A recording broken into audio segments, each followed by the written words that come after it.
any of us. That is true. That is true. Okay. I think we have reached 1 minute. I think if it's fine with everybody, we can proceed and start. Okay. Good morning, good afternoon to all the participants that have joined us. My name is Dr. Nondumiso Makhunga-Stevenson, and I will be hosting this event today. I'm also a medical doctor and a life coach and founder of Ubuntu Doctor Coaching.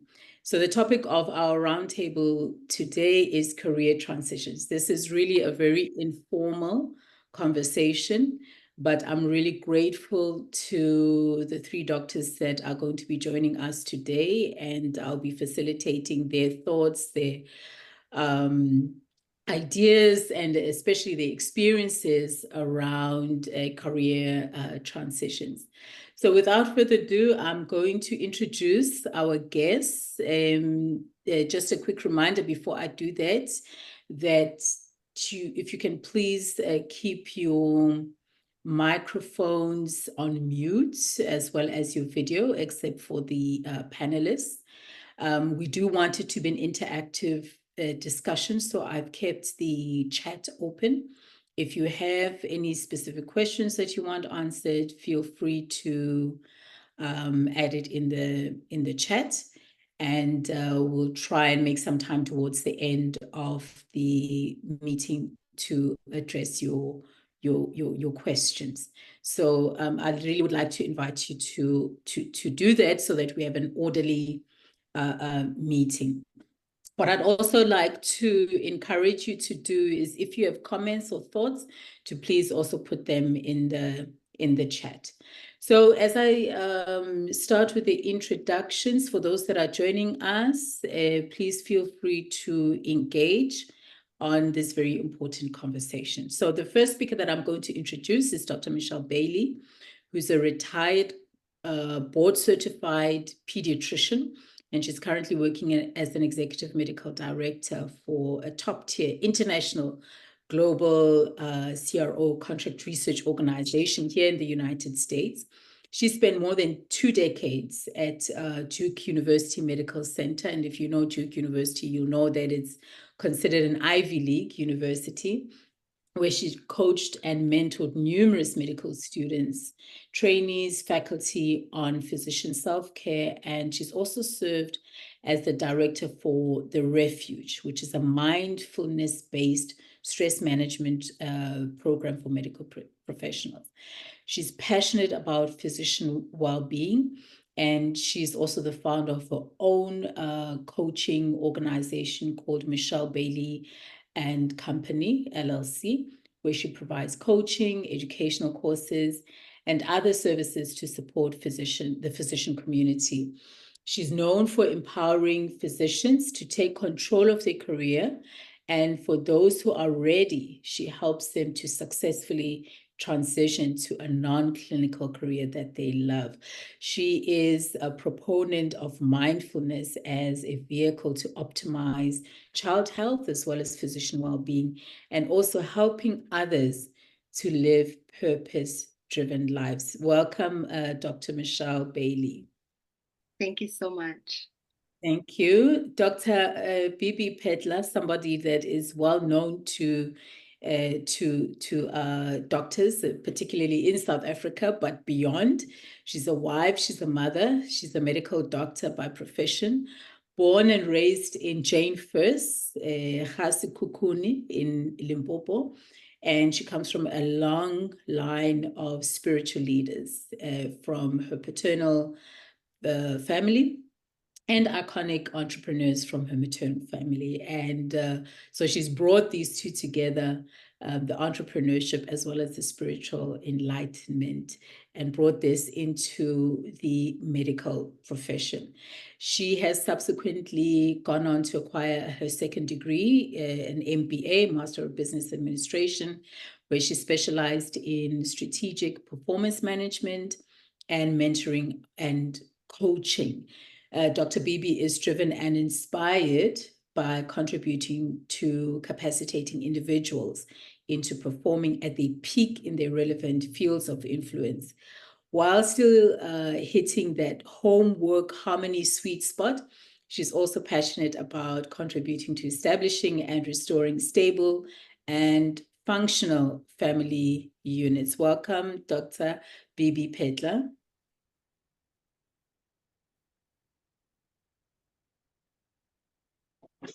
Thank you. Dr. Emeran Thomas, also known as the People's Doctor, is an early career doctor who is passionate and also a tenacious medical professional based in South Africa, an advocate for the prevention of teenage pregnancy. She's a health activist, and she has spearheaded an advocacy campaign highlighting the plight of 800 unemployed doctors in South Africa. And her advocacy for fellow doctors led to a campaign, or protest rather, of hundreds of healthcare workers marching to the seat of power in the union buildings in Pretoria, handing over a memorandum of demands to the Office of the Presidency, which resulted in a cascade of events that have led to the employment of doctors in the public sector. In addition, she has encouraged the private sector to stand up through her efforts, and her ethos can be summed up in the following quote: "Your real job is that if you are free, you need to free somebody else. If you have some power, then your job is to empower somebody else." And that is a quote from Toni Morrison. Thank you so much for joining us, Dr. Emeran Thomas. Thank you for having me. And I think that's really a very good. Thank you. And it's a very good place to start for us. This is indeed that type of platform, which is about Ubuntu, right? It's about sharing. It's about interconnectedness. It's about building the community of doctors. It's about building the compassion and empathy between us.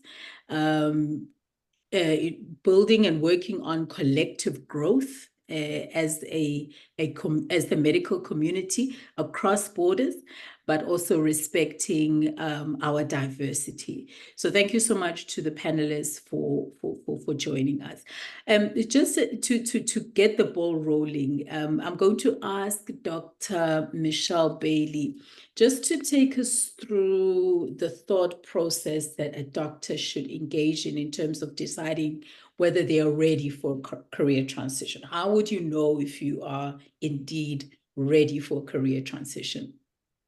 Yes, thank you. It's a really good question because lately, when I've had conversations with fellow physicians, I can't really think of more than one or two that have not had the thought cross their mind about leaving clinical practice. And this is not just in the US. I think the plight of healthcare right now and the state of the people who went into this field to serve is really precarious. Our healthcare system is broken. And so, this is, I think, the plight of many physicians who are feeling unempowered, uninspired, are really exhausted. This is, I think, the plight of many physicians who are feeling, and they're exhausted and burned out, and the ways in which they're being asked to. Sorry, Dr. Michelle, to interrupt you. I'm just getting a bit of an echo. They're exhausted and burned out. And I'm going to the ways in which they're being asked to. Sorry, Dr. I'm going to ask all the participants to please mute. I'm just getting a bit of an echo. They're exhausted and burned out. And I'm going to the ways in which they're being asked to. Sorry, Dr. I'm going to ask all the participants. I'm wondering if it was your line. Do you want to stop the live stream? Okay. And hopefully that should sort the problem. Okay, I'm sorry about that. All right, so please, you may continue. Yes, but I think because of the state that physicians are asked to, the conditions that physicians are asked to practice in these days, it's been really challenging for people to stay and to be able to serve in ways that make sense to them while still taking care of themselves. And so I think that's a primary driver for why physicians are thinking about leaving. But it's a big decision, right? Because most have invested so much time and energy. You've sacrificed a lot to earn the medical degree to get to where you are. So it's not a decision that's taken lightly. And what I find is that many who are thinking about making this decision have been thinking about it for 2+ years before they actually do something about it. In my own case, when I initially thought about leaving medicine for the very first time, I was 5 years post residency training. So it was pretty early in my career. And when I actually left, I was 21 years into my career. So long time. But I think, how do you know if you're ready and if this is the right decision for you? I would say, to ask yourself 3 questions. One is, what is the primary reason for my wanting to leave? And if you check in with yourself, if the primary reason that's driving you is fear or confusion or desperation, I would say that's not a good place to be in to make this large decision and to act on it, right? So you really want to be in a place of clarity, a place of confidence, and a place of calm when you make this decision so that you know it's the right decision for you, because it's not the right decision for everybody, and timing really matters. So that's the first question.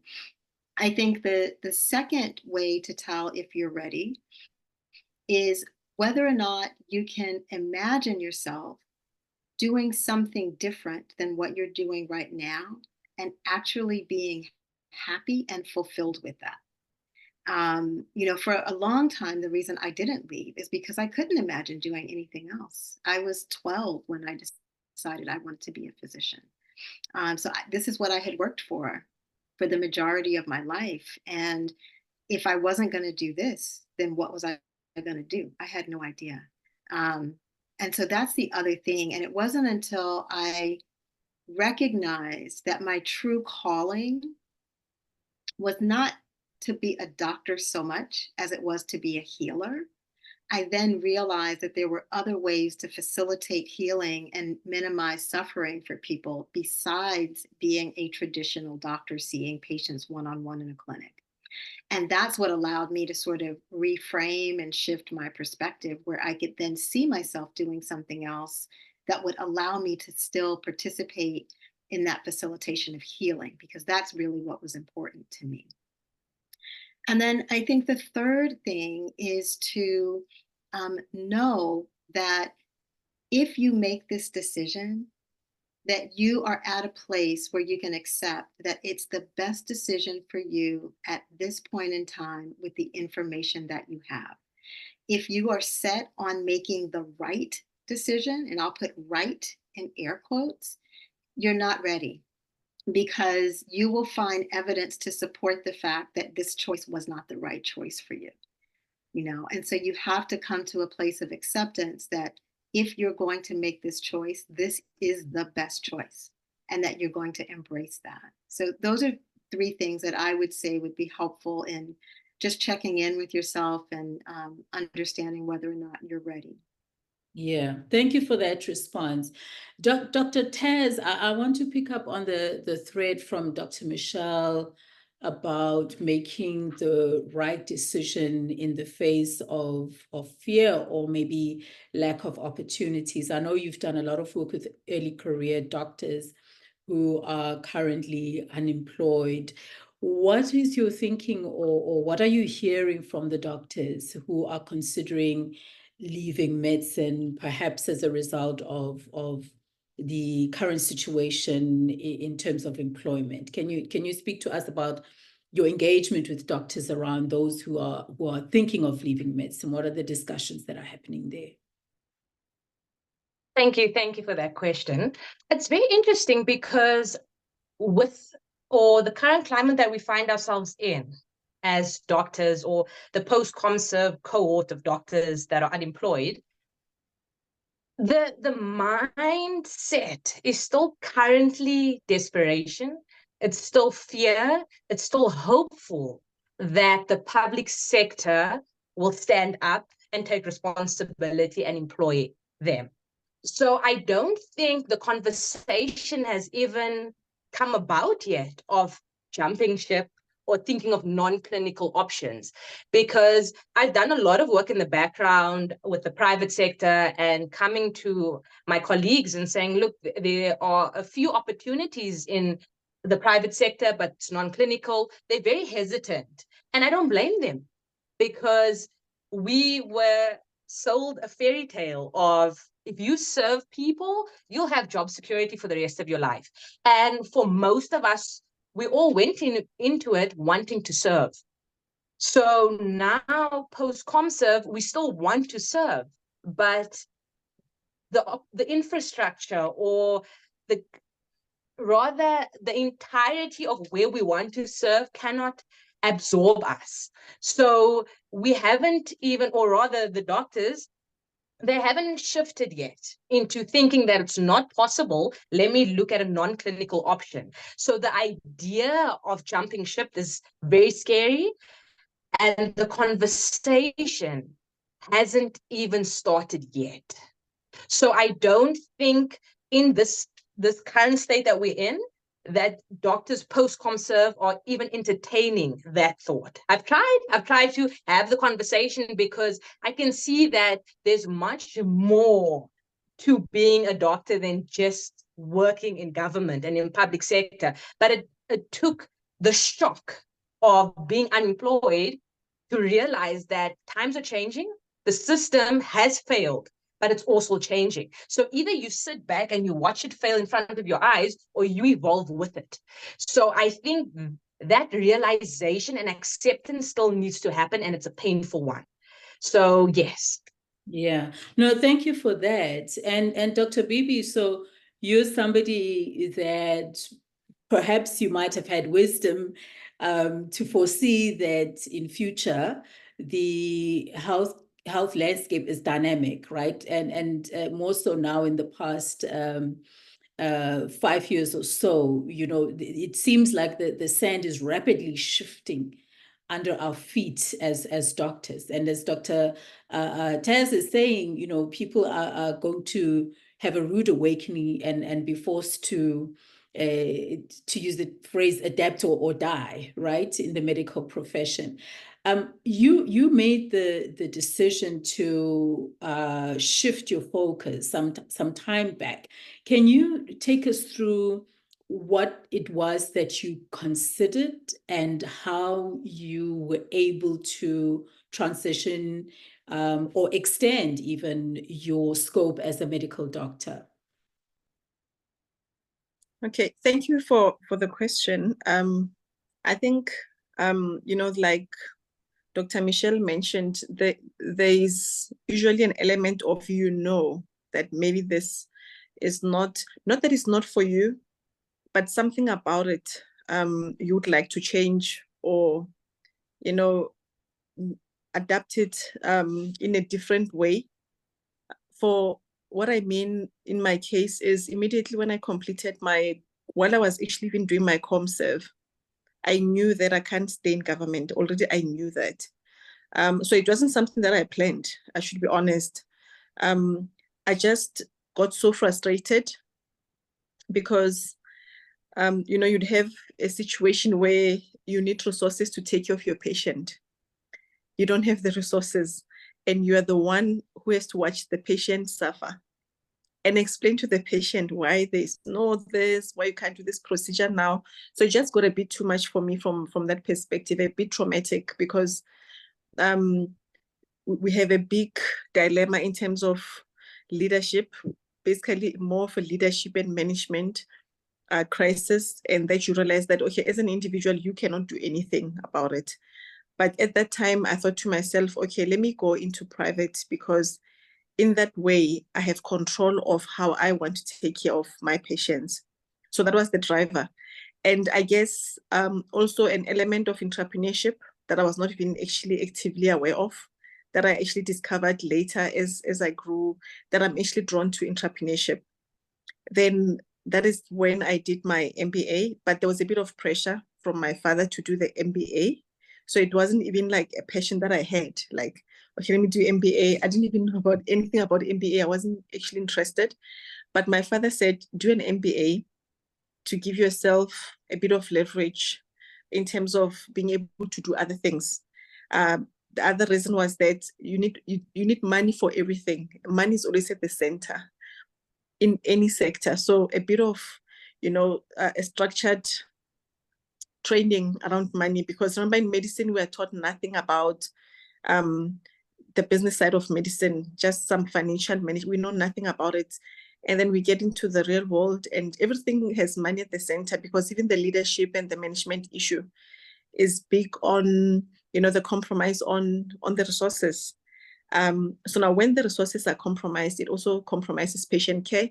And while patient care is being compromised, you also have compromise on us who are, serving our patients, because then you're overworked. Then you just, feeling down most of the time, because you can't actually help your patient the way that you're supposed to be helping them according to your training. So it's been a journey. I mean, I've been doing this 20 years now. So obviously I've had a lot of time to think and to evolve.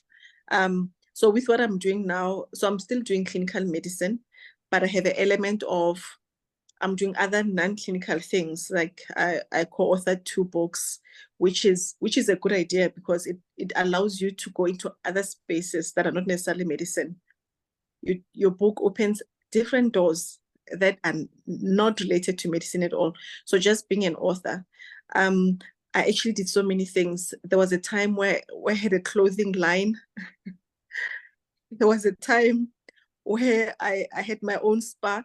So it's been a lot of things. So like we're saying, in a way, you have to have a conversation with yourself and also understand yourself, because you can't go into something that you're not connected with. As much as you need the skills and the tools, there's also an element of you need to connect to that. So for me, maybe it's easier, because I can tell you now, I'm not your classic doctor in terms of, I can't do clinical medicine only. I cannot. Like for me, I cannot. So I love clinical medicine, but to a point, I also want to do other things. I love talking, like literally. Not that I love talking, I can't even explain it, but I'm passionate and I'm drawn to, platforms to speak, and people get transformed. And I never understood also until, as you grow up, you tend to understand yourself a bit more. And when you get the history from your parents, this is what happened, because the family tree tells you a lot about also your skills, your weaknesses, and your strengths. Then I got to understand why I would be drawn to people. Not only in my practice anyway, people just open up to me, they tell me things, I talk to them, then they are so grateful, they are healed, they're assisted. So is that journey of, as you go along, you discover yourself. But as we speak in South Africa with doctors that are pressed now, they were not prepared for this. It's happening now. So they are forced to adapt. So the question is, under these circumstances, are we going to be thinking adaptation or discovering yourself? Because remember, part of adapting, you end up doing something that you're not necessarily connected to. You didn't think about it, but you have to do something now. You are forced to. So I think it's a unique dynamic. Thank you. Yeah, thank you for that. And a good follow-up question for you, Dr. Michelle, that Dr. Bibi is bringing forward is about connecting and balancing one's passion. And correctly so, she also mentioned that, our medical training prepares you for patient-facing medical care and not really for other things or for thinking outside of it. So even Dr. Taz touched on it, that there's a sense of fear also, and focus on patient care and being patient-facing and clinical medicine. So how does one balance pursuing one's passion, especially in the context of employment, because that brings in an element of financial uncertainty. It's you know, how do you move forward and say, I will still pursue my passion, but I'm going to be mindful as well of the financial uncertainty that may come with that, and other challenges as well. Could you speak to us around the passion, maintaining that passion and financial considerations? Yes. You know, so something Dr. Beebe said that made me think of something I heard just yesterday. Dr. Michael Beckwith, who is a spiritual leader, has a large church and following out in Los Angeles, California, is one of the people that I follow. And I was listening to one of his talks yesterday, and he shared something that I thought was very profound. And I thought of it when Dr. Beebe was speaking and talking about agency and adaptability, is that we're moving from an age of adaptability where we bend and kind of contort ourselves to fit into what society and culture has said is the norm.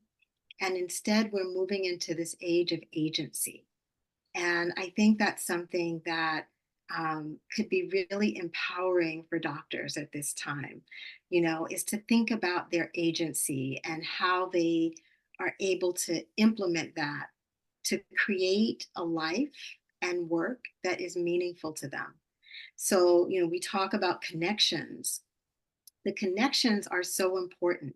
And, you know, on the masterclass yesterday, one of the attendees shared in the chat when we were talking about the importance of network, is your network is your net worth. And I thought that was just so true and profound. And so connecting with other doctors, not just in your local or geographic region, but globally, helps you see different paths that may be available to you, things that you could do that would light you up that you haven't even thought about. I think so often, because of the exhaustion and the way that doctors are working, they feel like there's very much there's very little time outside of work to do anything. And so they've, you know, lost their hobbies and their interests and things like that.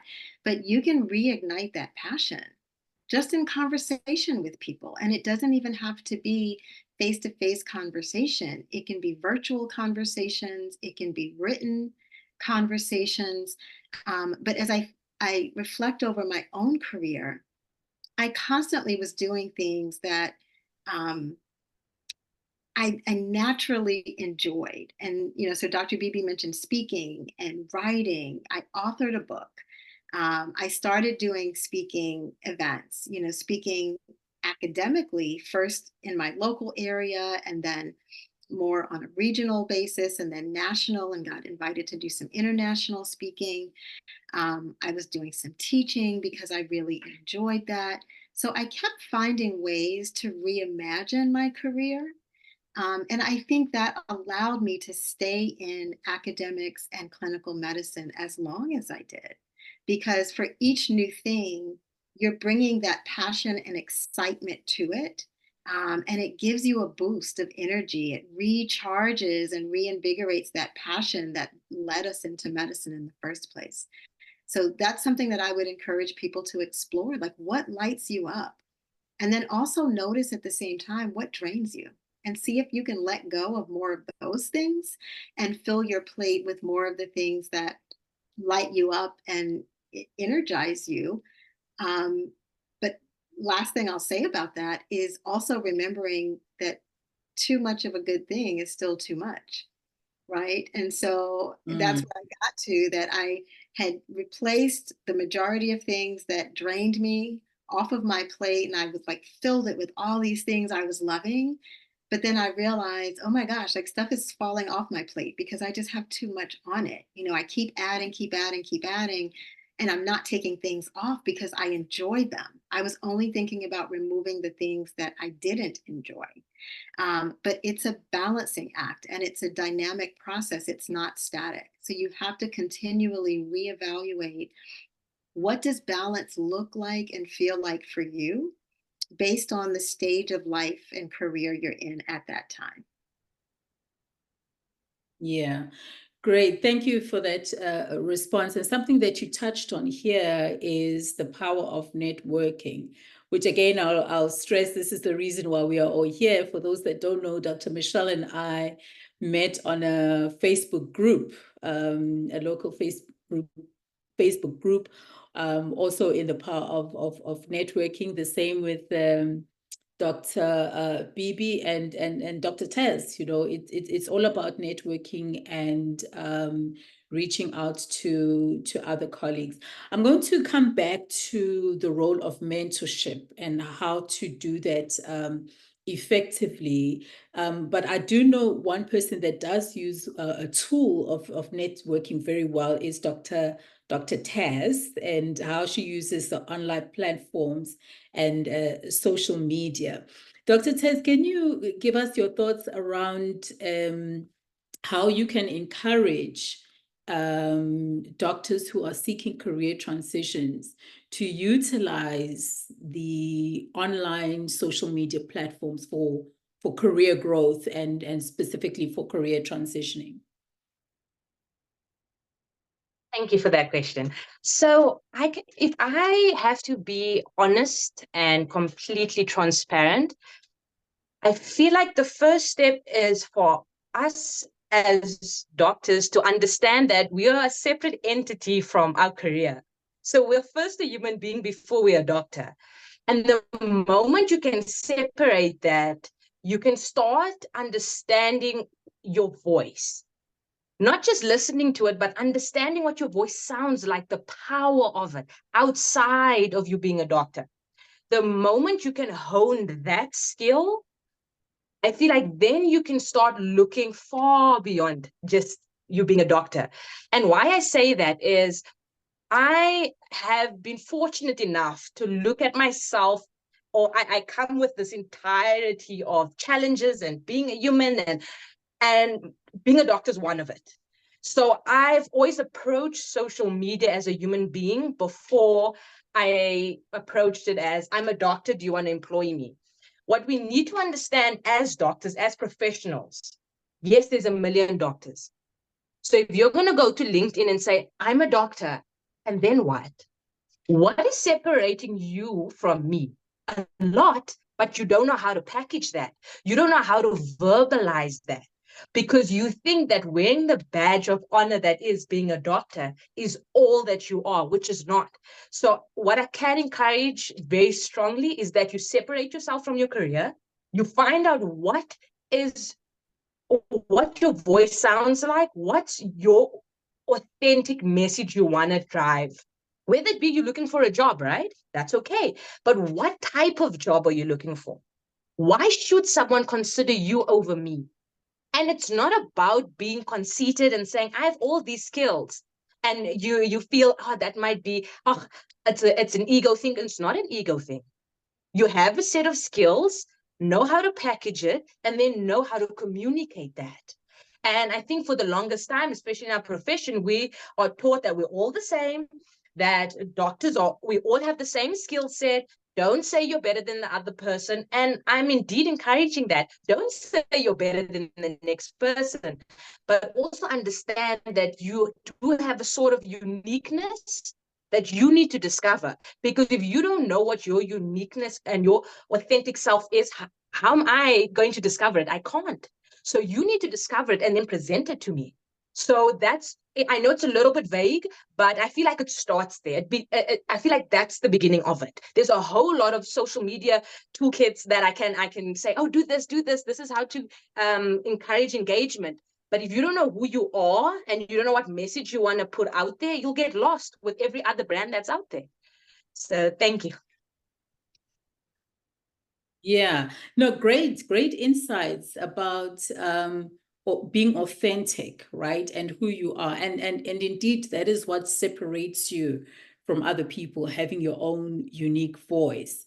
And Dr. Bibi, I know you are very good at this notion or concept of personal branding, right? And maybe you can share with us your thoughts around how doctors who are considering transitions can build this personal brand so that you stand out to potential employers or colleagues that you want to, in the areas that you want to transition to. Can you share with us your thoughts around how doctors can go about building their personal brand from your own experience? Okay, thank you for the question. But Dr. Tess really said it well. She laid a good foundation. It's impossible for you to brand yourself if you don't know yourself. Like, it's impossible.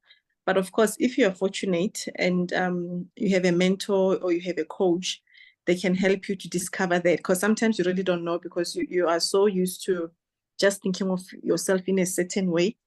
But if you are fortunate, you know, just to get to that place where you say, okay, yes, I'm a qualified doctor, but who am I really? In terms of, everyone has natural talents and gifts. Every one of us is not just certain people. Everyone has natural talents and gifts, and everyone has a unique story that comes from, you know, their own journey in their lives. Unique stories that really stands out, and they really feel passionate about them, and it comes across as they speak, the things they would post, things they would repost. Because remember, whatever somebody's posting or reposting, you can get the feel of the person. So personal branding, like it's saying personal, you have to get personal with yourself first. Who are you? A simple thing I usually say to my patients that are frustrated because even a lot of patients are unemployed. They're usually frustrated about not being employed, so everybody's thinking the classic way of being employed, like formally. Somebody signs up a contract for you, they give you the specs of the job.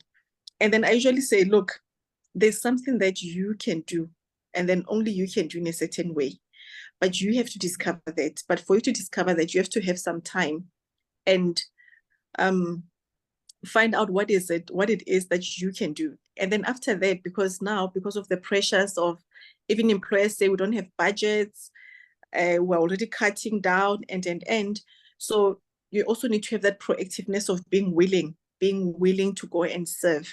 So when you're in that state of searching, discovering yourself, and wanting that advantage, you must be willing to serve at no cost. I'm not encouraging to be employed without being paid. It depends what it is. But some opportunities, you just need to get your foot in. So when you understand yourself, and then you realize that, okay, this is what I'm really good at, this is what I can really do, why don't I go to company A or company B and volunteer my services? Or go to company C, go to company D, and ask for the job at a discounted rate, especially if you trust yourself. I mean, if you're already conscious that, I want to work on my personal brand, and you work on yourself, it's easier for you to be confident because you know what you're doing, you know what you're trying to achieve. So you go there, you volunteer. Most likely now they say, no, we don't have the budget, and. But I can tell you, on average, God will always show up for people that are willing to serve. And it's not, again, to say that people must take advantage of you, but you have to look at your situation and also look at what you want to achieve. Get yourself close, just get your foot in. If you are good, if you are a good servant, being a servant is not a bad thing. Servanthood is the ultimate thing. I'm not talking about slavery. There's slavery, there's servanthood. Servanthood is what opens the doors. Servanthood is what, keeps you in the places that you're at. So the willingness to serve, but you already have to have a voice of what are you good at? What are you offering? Because just saying, take me, no one is going to take somebody like that. Give somebody the reason to say, take me because. So when you, especially on the socials, your bio alone should give somebody an idea of what makes this, let's say we're talking about doctors, what makes this doctor unique. Just saying you're a medical doctor qualified at this university is not enough, unfortunately, because you're not the only one. But you have to say things like, of course, your name, where you qualified. I don't know what you're good at. A writer, let's say a writer. So what you write there determines the people that you're going to attract. And furthermore, what you post also says a lot about you. So you can't be saying you are this and you're that, and then your post totally contradict the person that you describe, because social media means you're in a world where people make an assessment and make decisions based on what you have written for your bio, meaning how you describe yourself, and also what you post in the people you associate with, your network. Because I know for myself, if I follow you, but then I end up finding that you're following other people that I wouldn't follow, rather than follow you, because then it means I'm bringing those people on my network because of you. So I'm also very conscious. I don't want to be in places where I'm forced to follow people that do not align with what I believe in. So I think it's the same for everyone, especially people that are conscious about, the people that they hang around, the people that they have around them. So is the consciousness of saying, okay, personal branding, just talking on social media, personal branding, talk to yourself. Who are you? What can you do?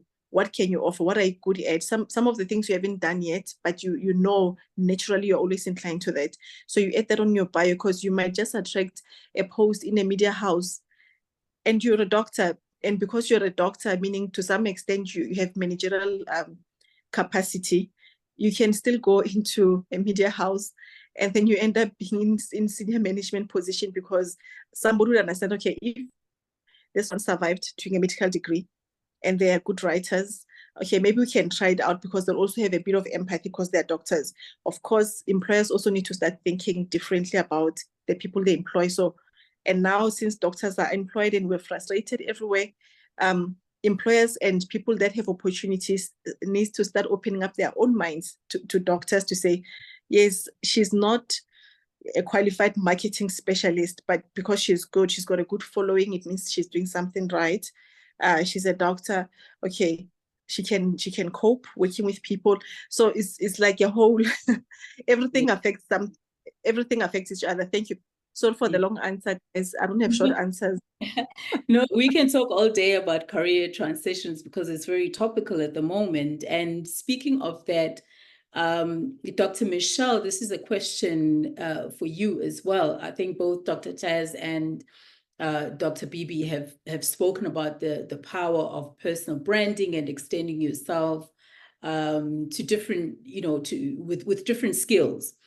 Now, the question I often get from especially early career doctors is, well, I'm a community service doctor, or I'm 1 year in the profession, and I'm really interested in, for example, public health or clinical research.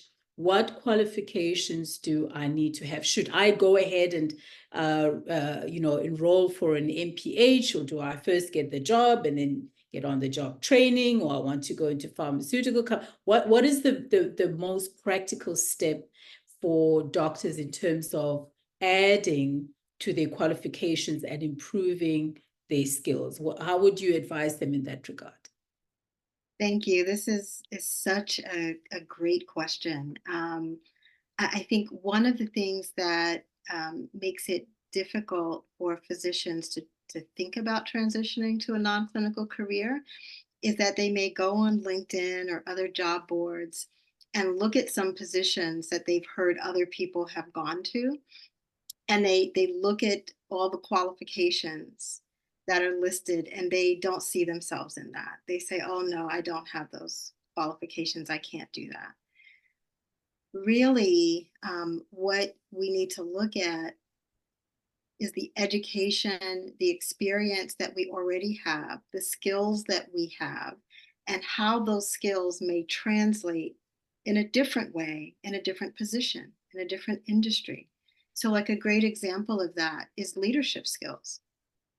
Every doctor has leadership skills, because at some point in time, if there is a crisis, you are going to be the one to step up and lead the team, right? Even if you don't think, oh, I am the leader, I need to do this, it's instinctual because of the way in which we are trained.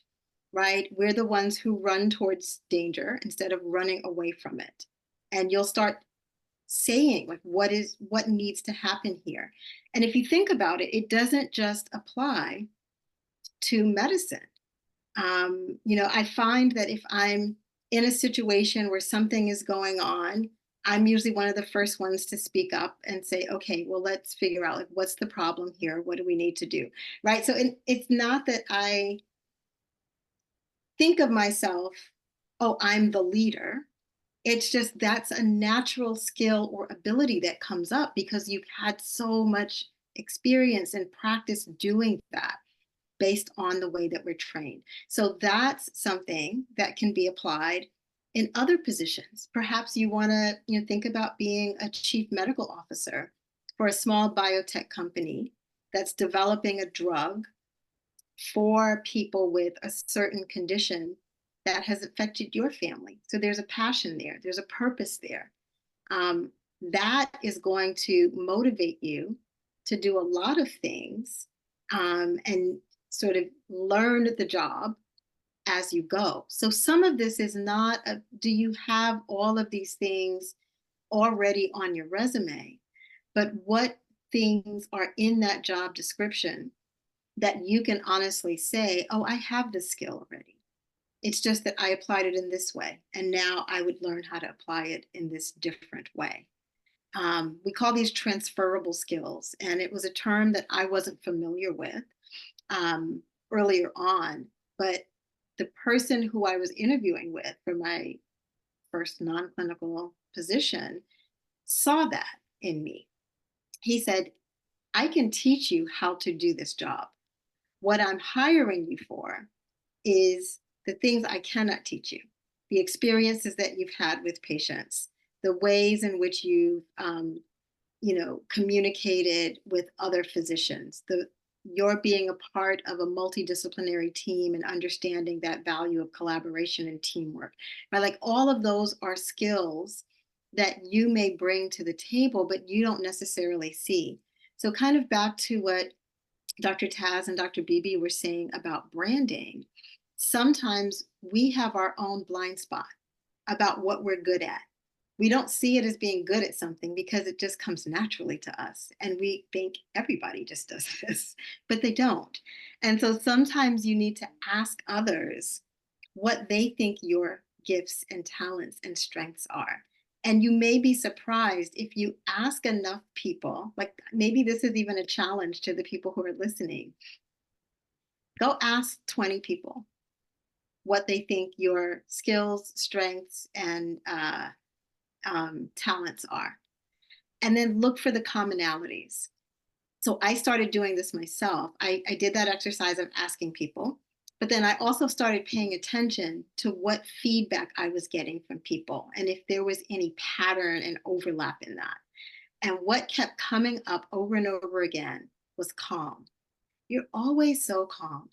Even when like things are going crazy in the meeting, you're the one who just like speaks up and your talking just calms everybody down. Or I feel so much more peaceful in your presence. I shared this with you. I've never shared it with anybody. I don't know why I just shared it with you, right? So what I realized was, oh, okay, people associate this quality or skill of promoting calm with me. So that's an asset. I need to embrace that. I need to learn how to leverage that because that's something that is valuable in certain positions or certain situations. And so I think that's one way that you can begin to see what are the skills that I have that may serve in this other way.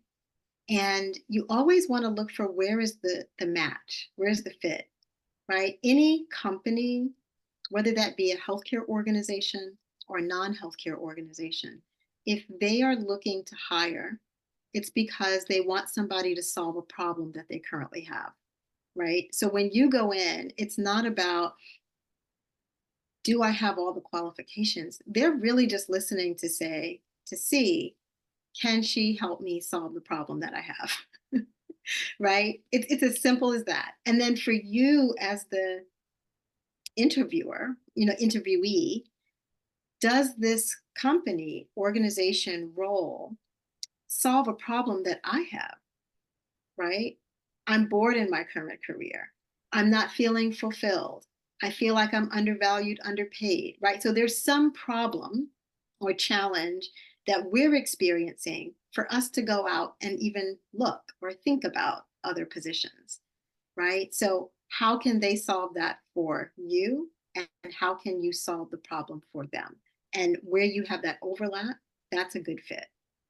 Yeah, great response, Dr. Michelle, and thank you. You've spoken like a true coach, the Johari window, which we often ask our clients to do, to really try and understand yourself a little bit better from the perspective of people that know you, because as you've correctly mentioned, we often don't see our strengths, and we don't see where we are weak, and these are areas for development as well. But you've touched on something very important as well, which is you don't have to wait. Thank you for putting it in the chat for those that are interested. The Johari window, which is a coaching tool that we often apply in helping you to find those blind spots.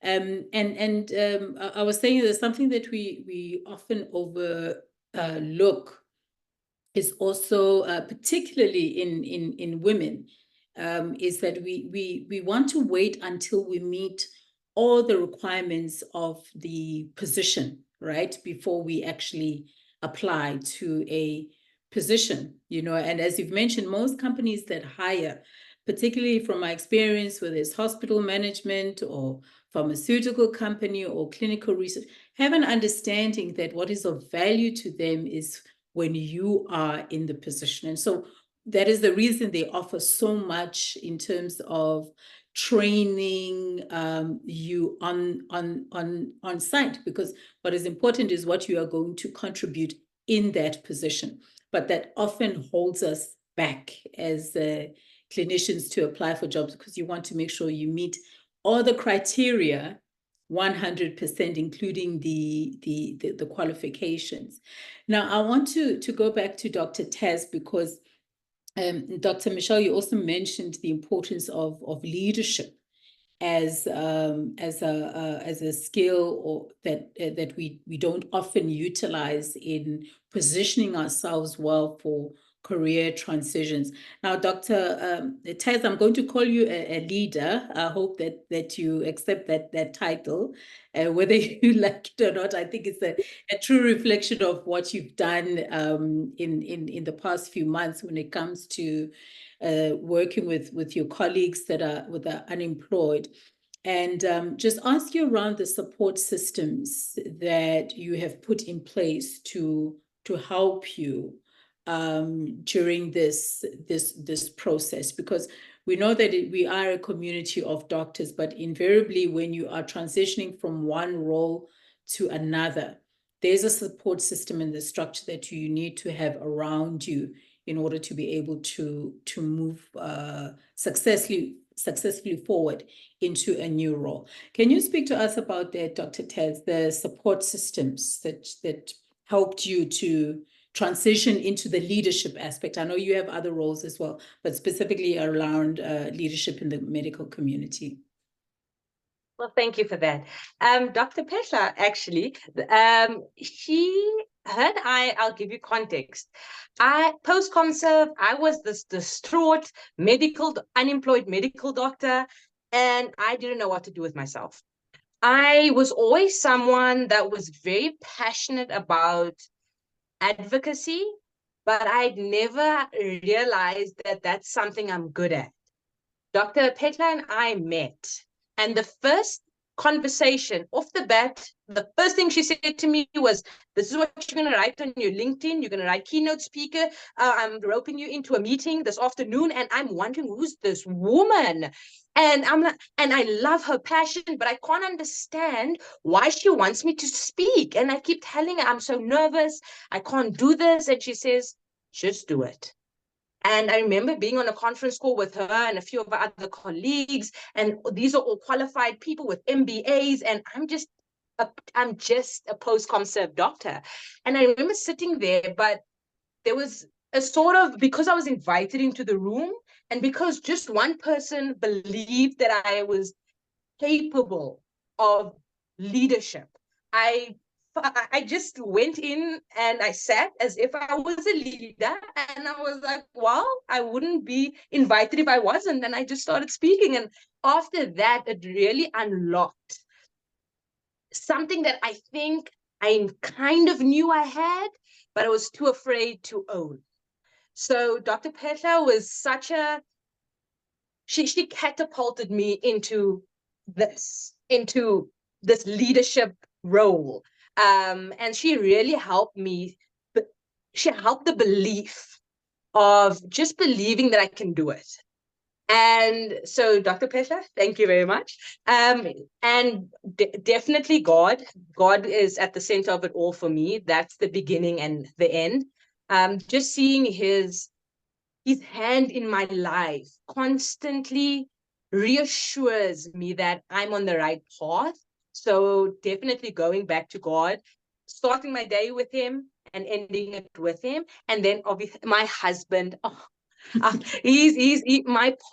husband is not just my partner or my life partner. He's my best friend, but he's also my worst critic. Like, he'll sit with me and say, Taz, no, you can't keep doing things for charity. Stop saying, oh, I'm just Taz. No, say you're Dr. Taz, so he's taught me to. He's always said it for many years. He said, Taz, you're destined for something. Like, you're going to change something. And I'd always downplay it. Like, no, maybe I'll help. Maybe I'll help, like, facilitate change. And he says, why don't you just create the change? And I was like, oh, I can do that. So definitely so those three parts in my life. So God is, like I said, number one. And then your partner, choosing your partner wisely is very important in this situation, so that it's someone that motivates you and grows with you. And then definitely the importance of a mentor. So Dr. Phetla knows I just claimed her as my mentor. After she said all those things, I said, well, now you're my mentor. You're going to teach me how to speak. You're going to teach me how to not be nervous. And yes, this is the importance of having a mentor. And just to deviate a little bit, or to speak on the mentorship part of it, I don't know if it's a woman thing. I don't know if it's a Black woman thing. I don't know if it's a human thing, but we're so afraid to ask for help. We're so afraid to put our egos aside and say, actually, I get nervous when I speak. I need a few tips on how to do public speaking. Please, can you help me? We don't do that. So we struggle, and we struggle in silence, when you can just lift up your head and say, I'm good at a lot of things, but I need help with this. Please, can you help me? So just to encourage people to look for mentors and just accept help, and just for us to continuously just grow together. So yes, I hope I've answered your question. Absolutely. And I think a very important takeaway message, if that's the only takeaway message from this conversation, is the importance of getting information from other colleagues. As I shared with you very earlier on, Dr. Tess, you are in the presence of the saints, the aunties. We are more than happy to open ourselves and our experience to other doctors. The medical community around the world, and I'm speaking from my own experience, having recently emigrated to the United States, is extremely open. It's extremely open and very supportive. But to Dr. Bailey's point, you have to be proactive. You have to reach out to your colleagues who are already in the roles that you're thinking of transitioning to, and ask for help, and ask for advice, and ask for suggestions. And certainly, as Dr. Bailey's putting in the chat, to create your own mentor circle by reaching out to the people that you admire, and not only in your professional life, but also in your personal life. I'm going to take it that's a call for us to open our DMs, and also invite the doctors here that want additional information, or just want to have a conversation, which I'm sure we are already doing, just like I did with Dr. Bibi as well, to really get information and advice and guidance, and sometimes just prayer. We sometimes have those doctors who are mentors as well, who are just there for our own spiritual welfare as well. So we are almost at the end. We are actually at the end of our meeting, and I'm going to just invite, if the panelists can give me 5 minutes, if there are any questions specifically or comments from the guests, who can, if you want the panel to address it really quick, you can just quickly put it in the chat. Okay, thank you, Dr. Melody Ewing. Could all the presenters post their LinkedIn link? Okay, we can do that for you. Are there any other questions?